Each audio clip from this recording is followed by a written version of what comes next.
In this video, we will look at the spatial analysis part of this research. We will see how we determine spatial changes in NDVI and why can this tell us about long-term process of vegetation greening. Over the last two videos, we have covered greening in Ecuador from a decades-long perspective and a seasonal perspective. But now we have to cover the last piece of the puzzle, greening from a spatial perspective. Of course, not everywhere in Ecuador has had the same vegetation changes over time. But how can we analyze these spatial patterns?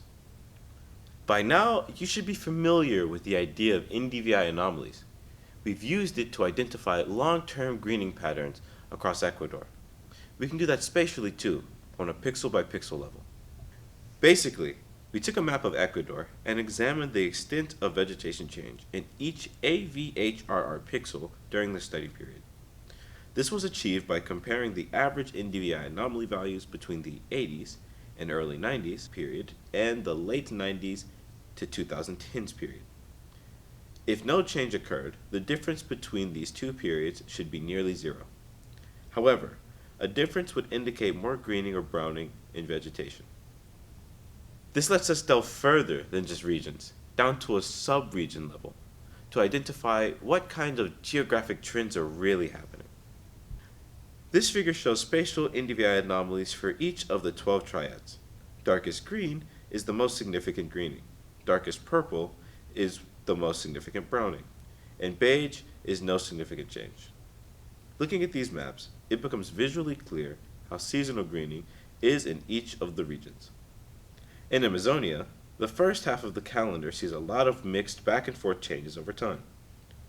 But in the period of the most greening, September to December, the extended growing season, greening happens all over the region. It's pretty homogeneous. The coast region, meanwhile, seems to have a pronounced latitudinal spatial trend.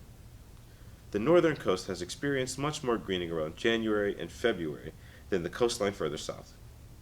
And even when the whole region experiences greening, like March, the northern part still outpaces the rest. Meanwhile, the West and East Andes ended up being quite distinct spatially. In the East Andes, there's significant greening overall. However, in the triads where Amazonia experiences the most browning, there are many parts of the East Andes that do the same.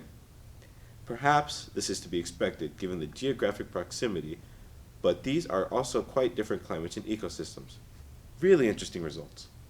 The West Andes had no broad significant regional change, but there are portions of it that brown significantly around November and December, while neighboring coast areas didn't see similar change. This is also quite puzzling. Sure, we can look at Ecuador over the whole 29-year-long study and say that greening has occurred, but not all at once, not during the same times of year, and not in the same places. There are many smaller trends within the larger trend that each tell a story. Things like climate, rainfall, and even altitude can all affect how ecosystems respond to global changes, even on the smallest scales. In this video, we discuss the spatial greening patterns found in this research. We also look at some of the factors that may be driving these changes. For your own reflection, think about why two areas that are in close proximity may be having very different greening patterns.